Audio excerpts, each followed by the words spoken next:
The holidays start here at Kroger with a variety of options to celebrate traditions old and new.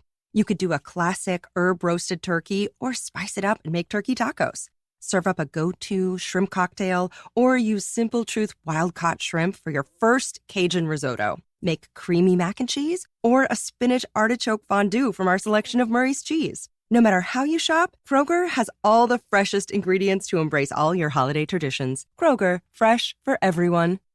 My brother-in-law died suddenly, and now my sister and her kids have to sell their home. That's why I told my husband we could not put off getting life insurance any longer.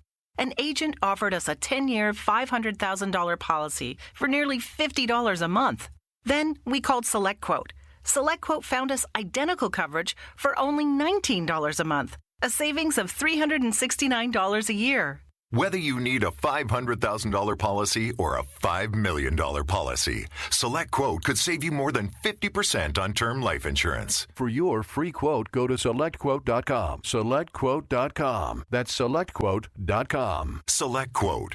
We shop, you save. Full details on example policies at SelectQuote.com/commercials. Thanks for choosing this free Anfield Index podcast. If you'd prefer to listen to this or any of our other shows without adverts, then now's the time to check out Anfield Index Pro.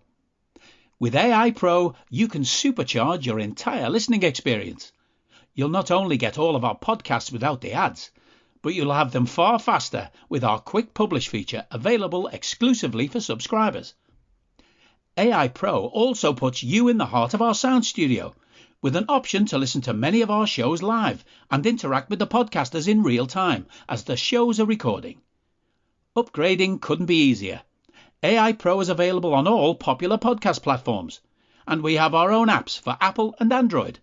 Just head on over to AnfieldIndexPro.com and get started today. Hello and welcome to another transfer podcast on Anfield Index Pro. You know me, I'm Trev Downey. You know him, he's Dave Davis. And we're back again because we never really leave you, because we just love doing this show. Even though I have to say, young Davis is being very harsh in his commentary in the old WhatsApp there, talking outside of school. He's quite the slag merchant.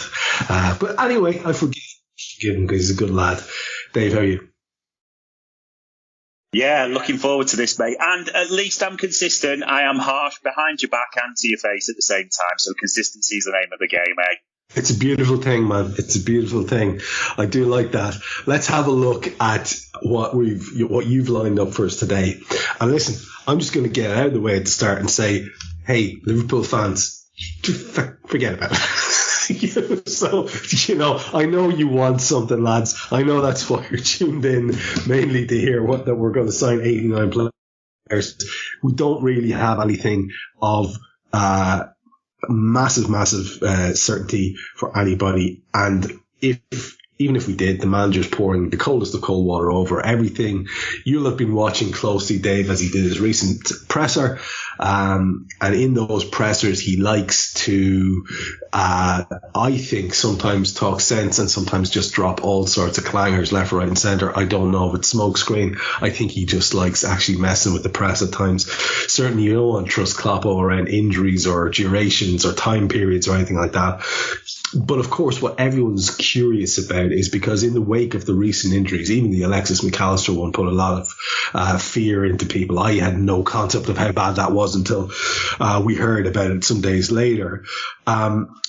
But people are mad to hear that we are going to plug some gaps in the squad.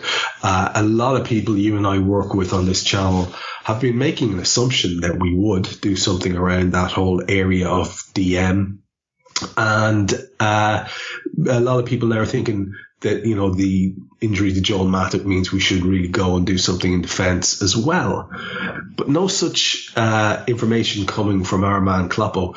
Talk us through what he said, the nuance. As I said, you watch them, so you get to see how he says it as well as what he says, and that's a really important little aspect of it.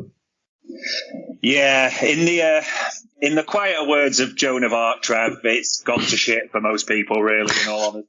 So yeah, it's hard to really bring a positive. That I know this is going to be desperate to jump on and think, give me something, but It was the final question at his Crystal Palace presser, and it was asked by his good old friend, James Pearce, who we know, James. I think, listen, people jump on these things. It was a good question. It was fair, and it was right to ask it about transfers. Joel Matip, would he go into the market, etc.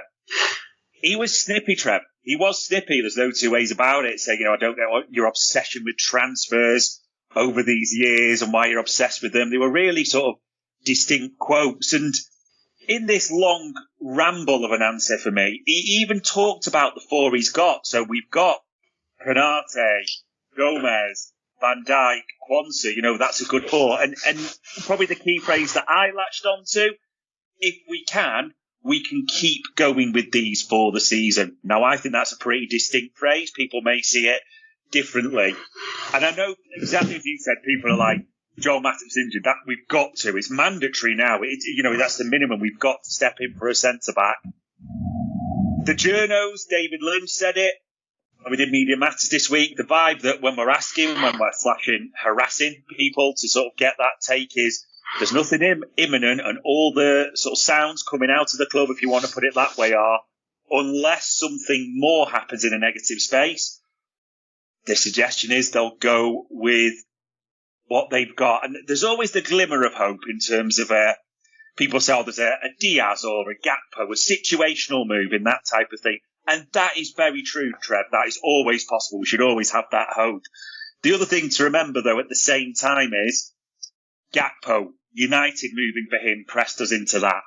Diaz, Tottenham moving for him, pressed us into that. And Porto's financial situation as well. So there was a very specific trigger event, as I'll call it. So, yes, there may always be an opportunity, but we know Klopp's not necessarily a fan of the January, and everything we kind of took from that, what the journos are saying to us when we're asking, I'm not gearing up for a busy January, put it that way. I mean, that seems to be very much the case. You don't have to read between the lines. He's being very clear about it. And yeah, if my assertion that he's occasionally less than truthful is to be believed, then perhaps there's going to be a rabbit out of a hat, as you say. Who knows what could happen there? I noticed you did. Oh, by the way, one other thing. When he was listing off the players, and again, I apologize, I haven't seen the press conference. When he was listing off the players that we have, that was eerily reminiscent of when he was sitting there reading off all the midfielders that we had. Like, what do you want? And then to qualify it a little bit, that we hope to. What was the phrase? We want to go if we can go on with those four. What was the phrase there they used? If we can go on for the season with those four, we will. Right. I.e., no injuries. Yeah. You know what Yeah. Okay, I'm going to throw one other little googly at you here because I noticed you haven't left it in, so you're not going to like this one. I just want you to address it because people are going to be talking about it all week. Palhinha, however people pronounce it. It was a story that came from nowhere, grew some legs, ran all over Twitter, and now is, I think, out there in a way that every story that is put out there, then some people assume it to be a thing going forward. There was lots of people coming out saying that is not a thing. Some of the better known journalists saying that is not a thing. I know you've probably dealt with it on your other shows, but for the people who only listen to the transfer content on this one, just talk us through what's the definitive take on that. Yeah, a definitive no, to be honest, Trev. And like you said, the recognised patch journalists have all now written on this, but it's a no. And there was a few interesting quotes that they had in the various articles, but probably the one that struck me was, as one quoted Liverpool source, we signed a 30-year-old in the summer, which is against the normal standard on Jurgen's say-so. If you think they're going to fork out big money for a 28-year-old now, another in the same position, you're living in cloud cuckoo land type of thing. So I would bet solid money he does not end up at Liverpool, put it that way. Yeah. Again, it's just good to hear you spell it out for people because, again, I think some people need to hear that and maybe sometimes miss the various things on Twitter. It's amazing what you can miss if you just tune in sporadically. Now, there is another name that was going around, and this is a French name, Mr. Lacroix. And he has been heavily linked. And again, I've seen sensible people say this could really be a thing. It might work out in terms of his contract and his availability. There's a lot going on here. So I might get you, if you wouldn't mind, to walk us through this one, because apparently it ties in a little bit with who we have available at our own club in terms of backup, Conor Bradley being a name that springs to mind. So talk to us about Lacroix. Yeah, absolutely. So Maxence Lacroix, Wolfsburg centre-half, like you said, French international, Wolfsburg. So people probably triggered by it to say, oh, Schmacher's old club, naturally, so there's that link there. And it was John Cross in the Mirror wrote about it, Trev, saying Liverpool are looking at this guy distinctly as a replacement for Joel Matip. But in a way, it's probably the first sort of actual name we've heard in recent periods, hasn't it? So that sort of came to the fore. However, it was quickly shot down by a few sources. So even David Lynch, when we did Media Matters, said no, that, you know, having checked, that there's nothing they're getting from the club. And actually, to mention, like say, Conor Bradley is a name you've mentioned, that to reinforce where Liverpool stand, Conor Bradley very recently has signed a long-term renewal, so he can play right back. So obviously, you know, a cover as an option for Trent. It's just been really unfortunate with injuries, having had a breakthrough season at Bolton last year. But the fact he's now back and up to speed and in the first team squad means Joe Gomez is now not the only right-back alternative, which also means Joe Gomez can actually cover centre-half. So the fact he's renewed, he's back up and running. Robbo is not that far away, we're told. So obviously he's going to come back soon as well, sort of Jan time. Yeah, this just added to the weight to sort of put a big cross, I'm afraid, next to Lacroix's name for this time. I love how you've decided to refer to him as Maxine. I'm keeping that. I think Maxence will be disgusted with us, but I'm hanging on to Maxine. I like it a lot, especially now as we're not getting him. The other thing, of course, that you haven't mentioned here, Dave, and it's I'm surprised at you, my friend, that you haven't made a whole paragraph about the fact that, wait for it, Thiago is going to be like a new signing, isn't he, Dave? So that's exciting, isn't it? Not real. It's not real, Trev. It's like Kanye. It's just a fugazi fugazi, isn't it? So, you know. Yeah. I'd like to hear you do that full McConaughey someday. Carvalho. It's been a very unsuccessful loan for him at Leipzig. It's about time that someone sort of walked over to it and put it out of its misery. It seems as if that's going to be the case. So let's talk briefly about that. And if you can segue out of the Carvalho thing and into some Konaté chat, which I'm curious as to what's going on here. A French outlet and Konaté, an interesting little angle on this one. But Carvalho first and then Big Ibu. Oh, listeners, we are about to go on an adventure and a half through this one. So, yeah, Carvalho, it's been a disaster, hasn't it, Trev? Less than 300 minutes played for Red Bull Leipzig. And then the most interesting thing in all this, he's been named in their starting lineup for the Champions League tonight. But that aside, it actually comes out today from good old Fabrizio Romano, doesn't he, saying that Liverpool are looking at recalling him. And now all the patch journalists have written to say, yes, Liverpool are in initial discussions to sort of how that will work, which prompts a lot of questions then, doesn't it? Is he coming to us to go back on loan? Could we use him? All those types of things. Now, the key denominator in this for Carvalho's future is, A, can they do a deal, like a severance, if you want to call it that, with Red Bull? What does that look like? No one's fully sure. And the other side is, Trev, that if Liverpool did register him, we don't think they did, but no one's 1,000% certain, so to speak.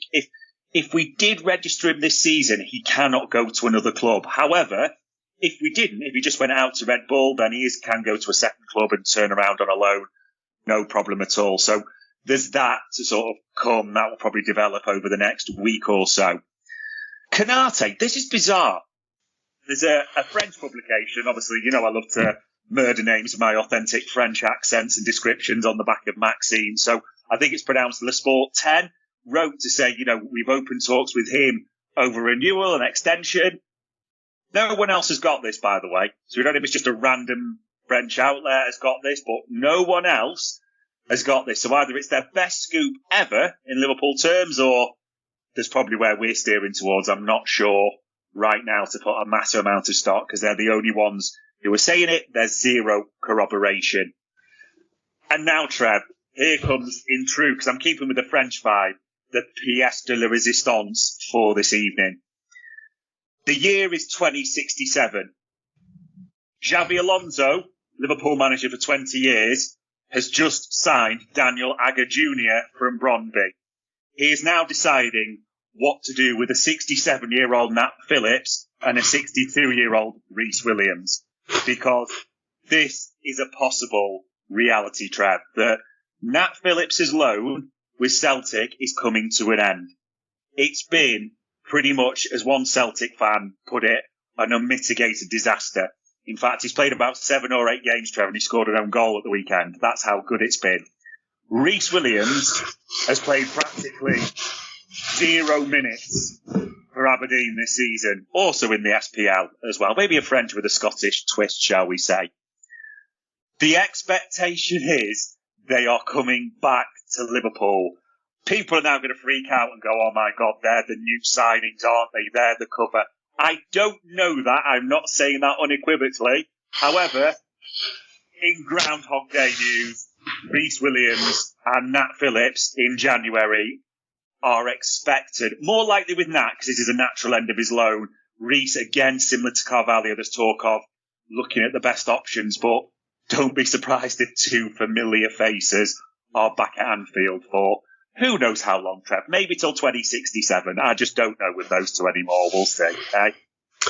It's grim, Dave, isn't it? It's grim for the lads. You know, you gotta feel sorry for them. You would have thought that Rhys Williams would be okay at that level and, you know, settle in and maybe make an adjustment and have a decent career. You would have thought Nat Phillips, certainly, that when we saw him at his best for us, would be able to play at that level. But I don't know whether it says a little bit more about the SPL than I was willing to give credit for, or whether it says a little bit about the lads and their inability to adapt. But it's a sad story. And if that is the case, but for the record, if that is the case, and the 2 lads return and we're told they're staying, and Carvalho returns and we're told he's staying, and Thiago's like a new signing, I think we should just call a halt to this show for the entire transfer window, or at least the Liverpool section of it, because the rest of them will keep us entertained, no doubt. And that's exactly where we're going to go next, to talk about the other clubs. Just one thing, do you ever hear anything? You mentioned Ibou Konaté. Every time I read an in-depth article about Konaté, there's some freaking reference to PSG. And I always wonder, if he ended up having an extended period of excellence in our team, is that a potential thing that he would want to do with his career? Or do you think it's more likely, because he seems very happy and lively, it's more likely that if we go well, he's not going to look at PSG until perhaps maybe move there for 29, 30, that kind of age, perhaps a final big move or something like that. Do you hear about this? Because, I mean, you have your ear to the ground with all these kind of player links. PSG is always being mentioned with Konaté as his childhood favourite, etc., etc. Are you that person who has everything? The coolest merch, and those must-have fan threads? Well, over at our Anfield Index shop, we've gone that extra mile when it comes to pimping up your Liverpool collection.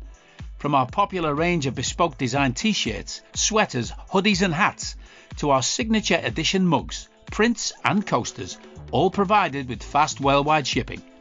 We have something for every red.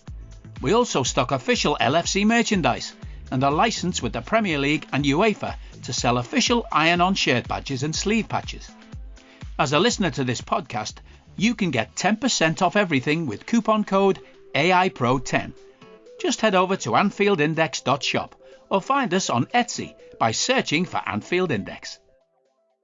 It's a good question, and to be fair, I'd kind of spotted it, because you're right, it's a few interviews it's come up now as well, so naturally I was like, as I do, ask, harass, sort of get an insight. And the thing that was mentioned by a few people, and again, it's kind of sounding like I'm covering my bases here, but just to be clear, that the key theme was lost in translation a little bit on certain things. That there is an affinity because of obviously family, where he's from, and all those types of things. But as people had reported, he's not said, "Oh, PSG is the goal for me, the ultimate thing," type of thing. He's just mentioned that affinity, and particularly in one interview was asked, and this is giving me a chance to proper butcher the French language tonight, isn't it? But for Canal Plus, where he did the interview for it, it was as they played the full interview.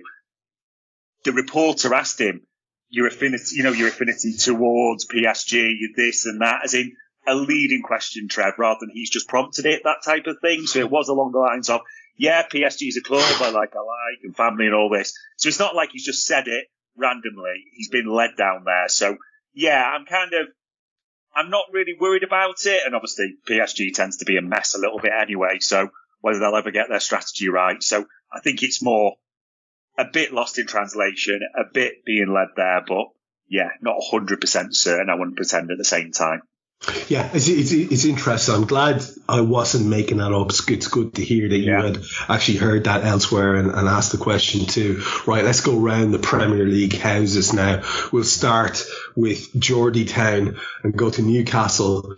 And the De Gea link is one that I found very interesting. That is very, very much something that you could potentially see happening. Still a high stock in the game, you would imagine. But there's also some Arsenal connection there that I want you to speak about, and anything else that's going on around Newcastle, because again, every transfer window I expect them to just abandon all their previous held restraint or comparative restraint and just go buck wild. What are we hearing about Newcastle and potential moves in this next window? Yeah, it's an interesting one with Newcastle. I mean, every team has injuries, but they do very much seem to be going through a bit of a crisis there. And in the keeping department, I mean, Nick Pope's got his dislocated shoulder, hasn't he? So he's out for a long period. Dubravka's come in. It's not really gone well. I mean, there's even talk now, Trev, that Dubravka's got an injury. We'll have to see on their lineup for tonight, realistically, which would leave good old Loris Karius as the only really fit goalkeeper, wouldn't it, in that regard? So, been here before, haven't we? Loris Karius, depending on your Champions League hopes. Yeah, we'll say no more about that one. But yeah, the De Gea, I mean, he's still a free agent. He's not signed anywhere. He's not gone anywhere. So that's one to keep an eye on. And there is quite a few journos that mentioned this. And maybe it is 2-2 and getting 27, but there's a logical link there, isn't it? And to help them sort of push back into the Champions League spot, there's a lot of understandable links there. Yeah, and then one we talked about, and we used this as a Saudi example a while ago, Ruben Neves. I mean, Ruben Neves spoke publicly on this because he was asked about, a move back to the Premier League. Said unequivocally, no, Trev. He's on camera doing the interview, said, yeah, I heard about, and he quoted the links with Newcastle, I've heard about the links with Arsenal. No, my family's here, we're happy, we're settled here.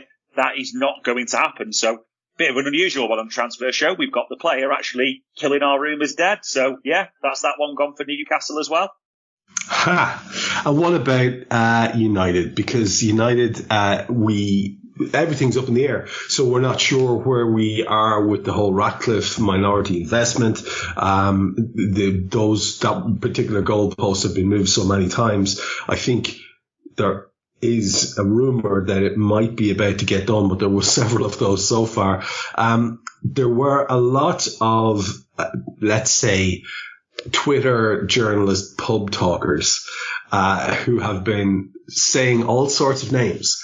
And of course, everyone's going to be saying all sorts of names because it's Manchester United, A, and it's the transfer window, B.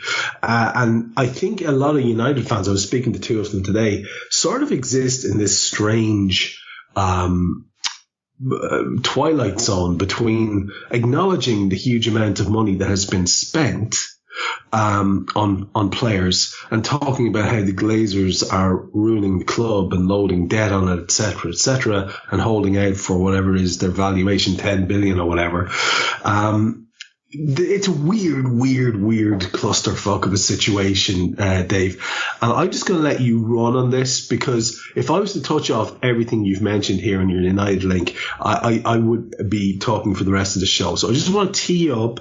You just take your time, work your way through it. But maybe if you could start there with the investment situation, because that is, you would imagine, going to have an impact on what happens in January.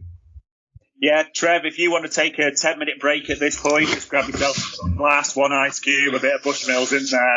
I would not object at all, because this is what I am referring to in United terms as, for us, this is the sweet, sweet shit show of a club. Yes. It really is. Like, Ratcliffe, I mean, this must be about the 36th headline saying the investment's imminent and it's coming next week or the week after. So the latest article I can find, and literally saying that the latest article I can find, Trev, says the week of the 18th, i.e. next week, this is when it's set to get announced. But we're all feeling deja vu to start with on this. It just keeps getting pushed and pushed and pushed. It's insane. Then we come on to players. I mean, Clattenburg mentions that they also want Suarez, I think it's pronounced, the Stuttgart striker, with that release clause that he suits them because of their FFP, so they will rival Newcastle. And Trev, I mean, come on. You're talking a club that spent $1 billion on players that needs a whole new squad practically. It's just insane, isn't it? And then also in the last week or so, Miguel Delaney does a piece where every big name there you can mention, like Varane, Casemiro, and he quotes them, are up for sale. That he has info that United are touting him around. He does that in the Independent. So there's a bit of like, what is going on there? Then Plettenberg and Falk come out with the Sancho. Yeah, they're looking at options. And they both put together the story about they're looking for a swap deal with Donyell Marlin at Dortmund and Sancho and money involved. And they're trying to do that. Now, the latest suggestion on that is, whether it's true or not, we'll never probably know, but they can't bridge the gap between how much money's wanted to make it done there. But yeah, I mean, the Sancho thing is just, it's an absolute mess, isn't it? And then Plettenberg doubles down on Todibo to say they're still interested in him. And, because Johnny Evans is playing at centre-back for them at the moment, so they've got that. And then my favourite story of the whole United shit show, Trev, is Ten Hag says this publicly, not an article, publicly, Trev. We're looking at renewals for and he mentions a few, but specifically Lindelof and Martial. Now, we know how lazy and bad Martial has been recently. Like, everyone who's watching, Stevie Wonder can see how lazy Anthony Martial is up front. So he says that publicly. And then a number of outlets, Trev, run the story that, and probably the biggest one to say, it's our first Ornstein bomb of the January transfer window, or about the January transfer window. So Ornstein comes in, Manchester United will not be renewing Anthony Martial. I mean, people kind of bypass this, but the manager comes out publicly and says we're looking at, renewing it. And then a week later, Ornstein and others do articles saying they're not. I mean, apart from what's happening on the pitch, it's just another thing undermining Ten Hag, isn't it, realistically? It's brilliant for us. But it is an absolute mess of a club, Trev. Just a mess in every single sense. But let it roll, Oh, let it roll. It's remarkable, by the way. We're recording this on the Wednesday night before the weekend match against said club. And I'm seeing, the vast majority of stuff I'm seeing is incredibly dour and pessimistic, and doesn't matter that they're in shit because it's a one-off thing. And remember when we used to be shit and they were great and we always used to beat them, or we always stood a chance. There's a lot of sort of dark negativity around the place, but we just have to own, like I said during the week about Pep Guardiola when he was whining and whinging about how they don't get credit, and if they lose the league they get battered, and if Liverpool win they get celebrated and they're not expected to win it. And it's like, yeah, what's your point? That's right, stop crying, own your favourites tag. I'd like to see us in this case, follow my own advice, own the fact that we are obviously favourites to win the game, and if we don't, it will be a fuck up of royal proportions on our part. But stranger things have happened. Now we are going to finish with another club that are going to give us absolute crack over the next couple of weeks. A club that are doing their damnedest, Dave, to be a comparative level of shit show with United. But first, let's just stop off at Nottingham Forest, because there was a time when Nottingham Forest just signed all the players. You mightn't necessarily have known who the players were that they were signing, but they signed all of them. It's not going so well here. They possibly may be having a look at the managerial situation. We know there are a couple of players who have, or potential at least, contract issues. And what's going to happen with Big Div and his arrangement there?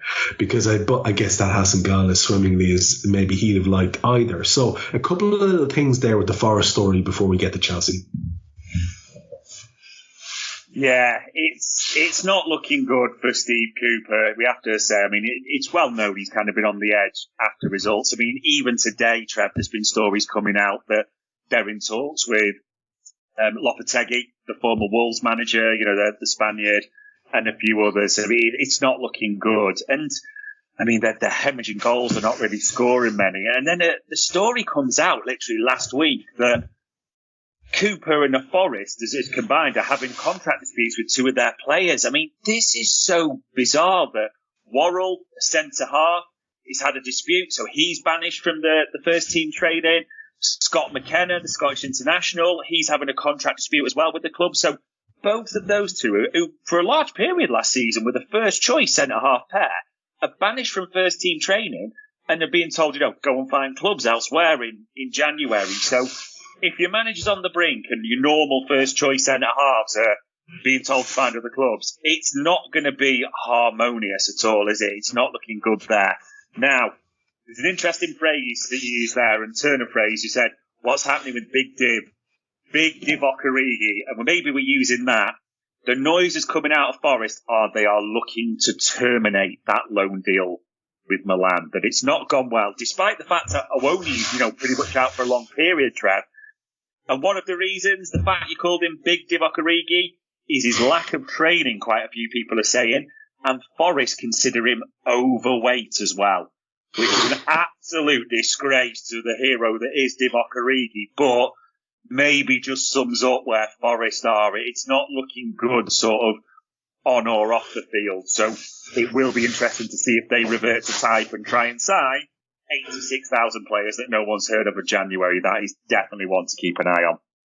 Yes, and to be fair to Forest in this situation, I think we all saw the photos of Div when he arrived first, looking as if he had several large dinners just before the shot was taken, because it was a weird looking thing to see on a top level professional, and of course a Reds legend.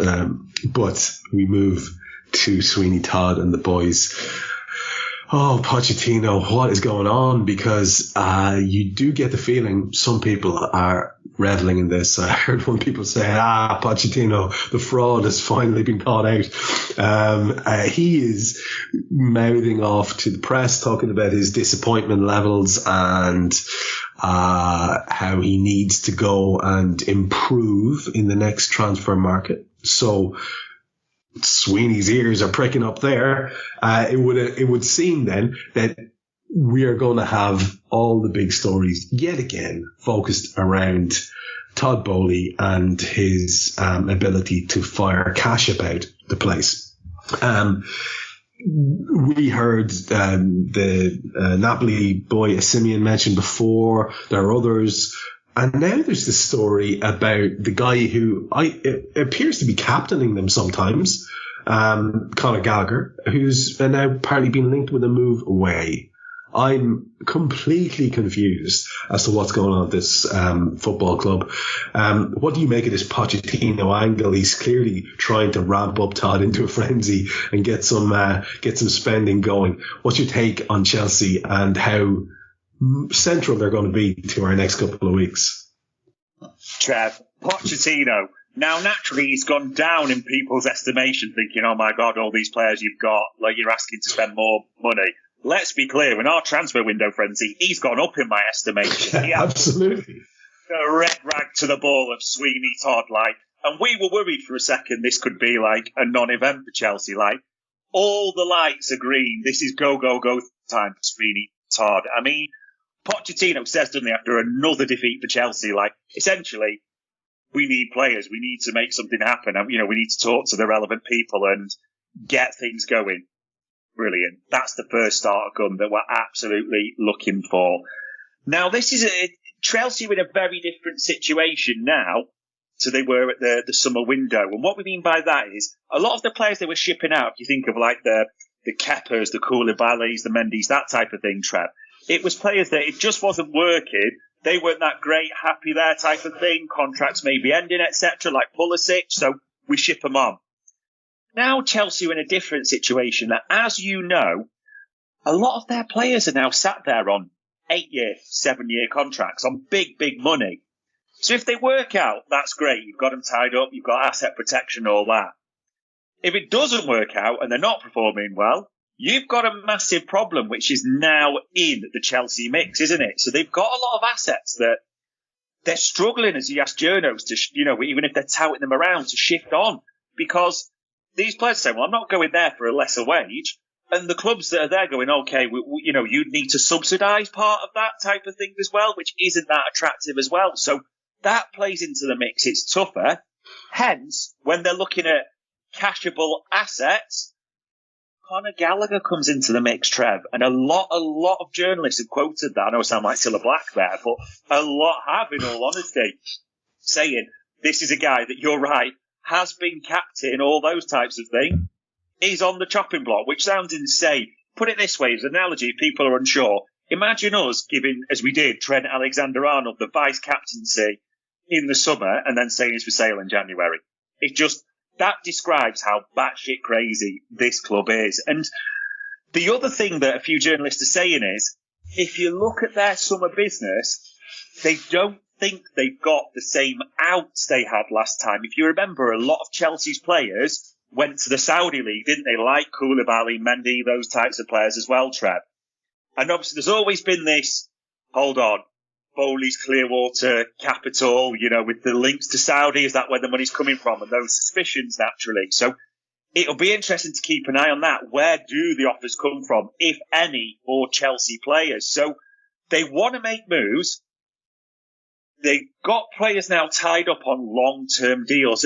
And people get carried away with stuff because when the Premier League did this vote about, you can only amortise players' contracts over 5 years, Chelsea voted for it because they knew it was coming. They already knew it was coming, and they've already saved the money they want to by doing the 7-8 year contracts early. So they're still going to save money down the line in the PSR calculation and over the 3 years. So they're confident with that. In long story short terms, Trev, Sweeney Todd is still going to do a madness in January. I have fuck all idea what that looks like, but I am here for the ride, and it's going to be beautiful, put it that way. I don't need a VPN. I've got nothing to hide.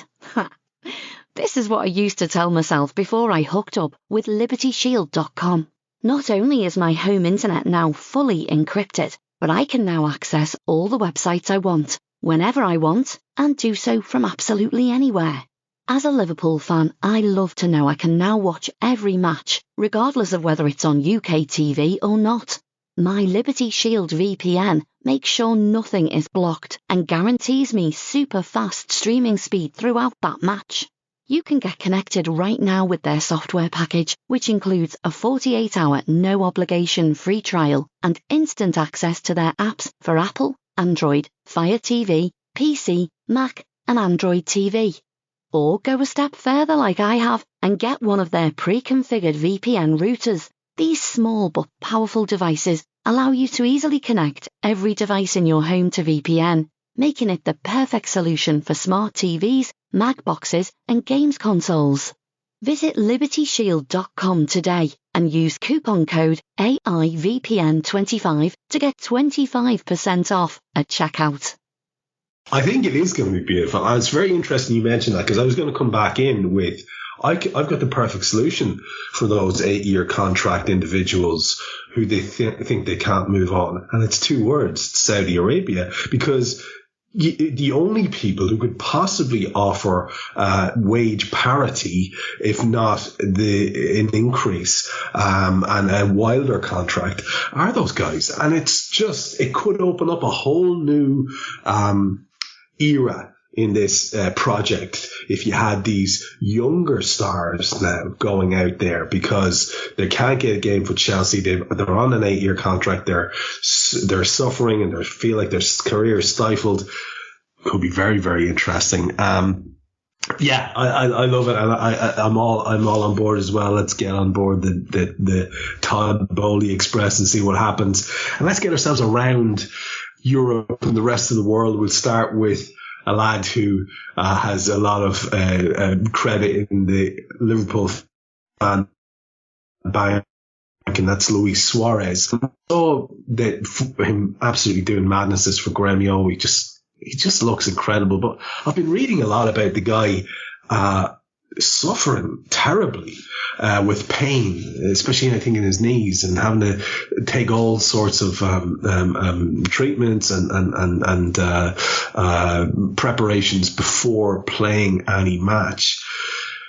Now, you would like to think that it's not like the old days where Luis will be then, hobbling by the time he's 40 and limping for the rest of his life. He can go and buy 2 new knees if he needs them, I guess. But there was talk about Inter Miami, and I don't know. I'll admit to being completely in the dark as to how successful he was with Gremio in terms of did they do anything of note. I saw loads of goals by him, but I'm not going to pretend to be interested enough to go and look at how Gremio are doing. So I don't know that. But you can see the Inter Miami link makes perfect sense, because he again is going to be able to play at that level and be very effective, maybe as effective as anyone in that league. And he's going to get to have a run out alongside his old pal, who is still, the all-time great. So it does make sense, this Suarez to Inter Miami move, doesn't it? Yeah, it really does. Like you said, it almost feels like Inter Miami's now a Barcelona retirement playground, isn't it? With Busquets, Messi, Jordi Alba. So this would be, another step in that. But his interview, like you mentioned there, Trev, it was fascinating because he talked about it literally that I can't really think of another way of describing it. His body is a wreck. As he says, he is in pain after games. He has injections to play. He was quite clear on that. Like you said, even as well his ankle, his cartilage that you mentioned as well. It does sound like just a career in football, the knocks, the whacks have so caught up with him so much. I mean, he screams like joint replacements, doesn't he, after he's finished? So it's kind of an interesting one. It does feel like it's Miami or retirement, so to speak, realistically. So it will be interesting to see what he does, but out in the sun, the lifestyle, you could well see it. But if he does go, you get the feeling it's not going to be for too long, put it that way.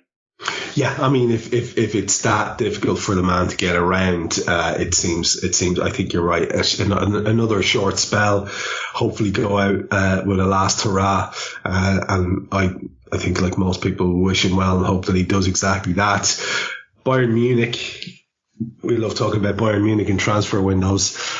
We saw the Liverpool linked falsely, so apparently Palhinha move falling through. Florian Wirtz is another name that you've mentioned here that I've heard.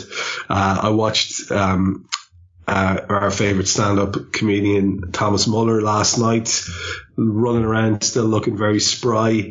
But they do have Freund in place now, and it does seem as if, I don't know if the guys like that feel they have to justify their positions as very well renowned in their field, but I feel like there's going to be some Bayern Munich business in the short term rather than, sensible long-term planning. Maybe I'm being fanciful. What do we know about what they're planning to do? And is there any names outside the ones, and including the ones that I mentioned? Yeah, the craziness to think, listeners, about Germany and the way Bayern set up especially is nothing really comes out from Liverpool except Jurgen Klopp, as we know, Trev, in that regard.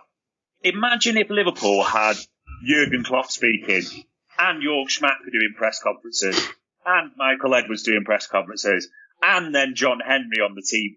Like, it's such almost a soap opera drama. And then think, they've got bloody Tommy Tuchel leading it all as well. So that just adds into the mix. I mean, literally, Bayern's president, Haynes, comes out and says, we will be busy in January. We're looking at multiple reinforcements. The president of the club coming out and saying that really clearly. So not really another way to take that. And obviously, people have linked to say Bolt, Plettenberg, that Palhinha is still on the agenda, but people debate that.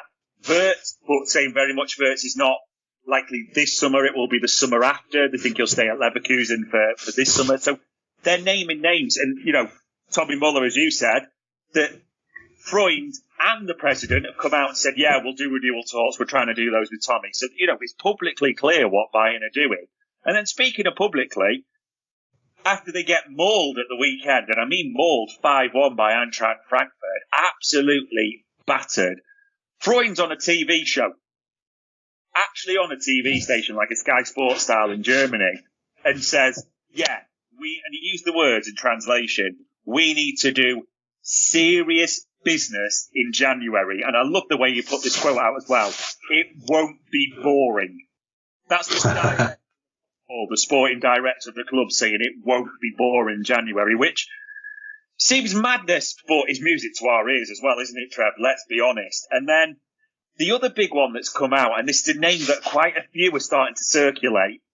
Tommy Tuchel wants, and I'm probably going to butcher this name, from Barcelona, Ronald Araujo, I think it's pronounced, the Uruguayan centre-half. Very quick, been debate about 24, been debates about, right-back, centre-back is best position.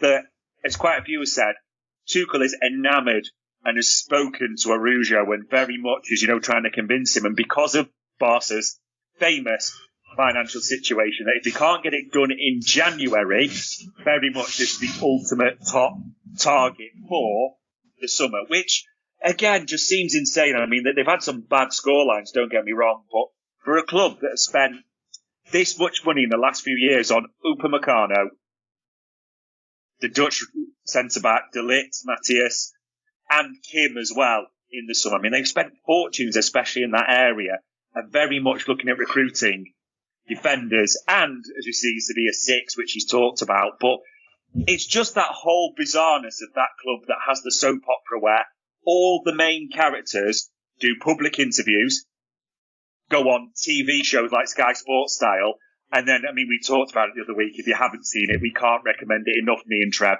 That Tommy Tuchel interview with Lothar Matthäus and Sky Germany where we saw his arse. It's a beautiful 3 or 4 minute clip. You really should see that. But Bayern, in a great way, are a soap opera of a club, and they're going to give us material all January, Trev. Simple as that. Yeah, it really looks that way, and they are as reliable as Chelsea for all of that kind of thing. Very strange kind of a flex that would be for them to go and get that Araujo kid over Barca. Maybe Barca have run out of levers. They've who knows what's going on there. They just need to cash in on a few shekels. We'll finish with the story of Mr. Frimpong. As we did with on the previous show, I believe, because again, a highly sought after talent. There is a release clause there. One of the clubs we've mentioned already are being mentioned again, and we know they're going to be looking to do business. What do we know about this guy? Yeah, both Plettenberg and Falk, and even, Bill, quite a few have said this, that, I mean, Leverkusen are flying high under Xavi, aren't they? Right at the top of the league. They're doing sensationally. This boy has been kind of the right back of the Bundesliga, shall we say, Jermaine Frimpong, that he has a release clause for 2024.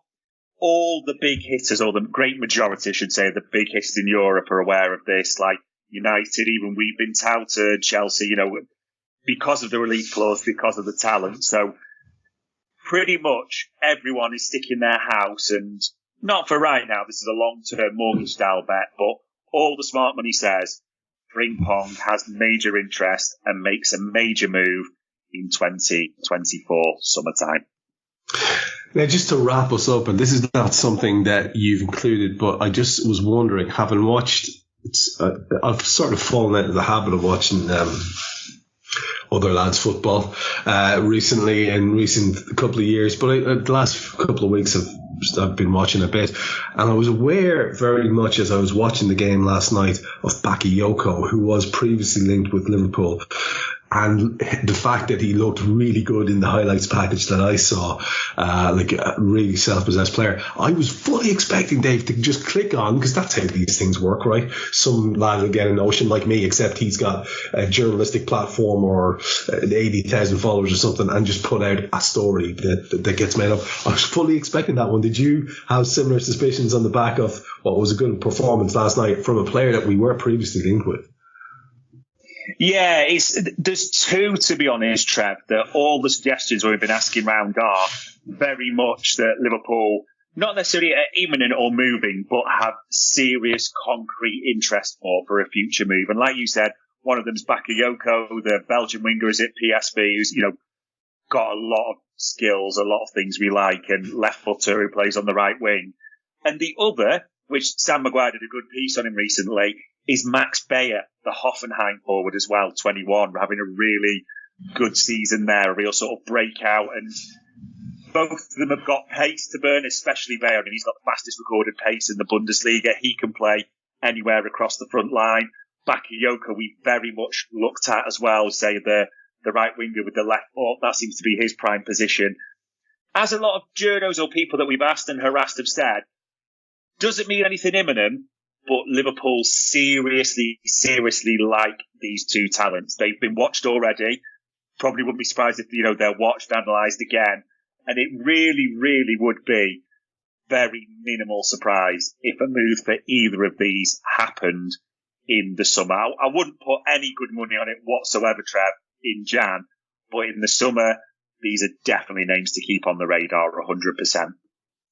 Tremendous. Just trying to throw a little fluff out there at the end of what has been 48-minute show. I'll tell you what, more information per square inch than you're going to get elsewhere. As ever, Dave's done the prep, so we get to run through these topics at the rate of knots. We could, I guess, at any point derail and go off down various rabbit holes and have little chats, but we're more on this show, I think Dave will agree with me, about trying to present you with as much stuff as possible.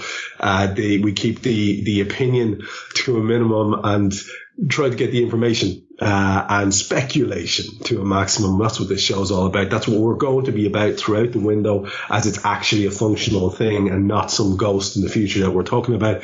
But as ever, all that remains for me to say is, Dave, thanks very much. Magic. Loved it, mate, as ever. We hope you enjoyed listening to this Anfield Index show. Please be sure to subscribe to our channel so future podcasts find their way to your device automatically. There's nothing quite like fan engagement, and we'd love to know what you think of anything discussed on this show. The best way to get in touch is over on our free Discord community, where both podcasters and listeners debate the hottest LFC topics 24/7. Sign up free now at AnfieldIndex.com/Discord. You won't regret it. You can also follow us on Twitter at Anfield Index and find us on Facebook by searching for Anfield Index. Oh, and before you go, we'd love it if you could leave us a 5-star review on your favourite podcast app. It only takes a couple of seconds, and it means the world to the people who create these free shows. Sports Social Podcast Network. Tired of ads interrupting your favorite show? Good news. Ad-free listening on Amazon Music is included with your Prime membership. Download the Amazon Music app or visit amazon.com/ad-free sports. That's amazon.com/ad-free sports to catch up on the latest episodes without the ads. Enjoy thousands of Acast shows ad-free for Prime members. Some shows may have ads.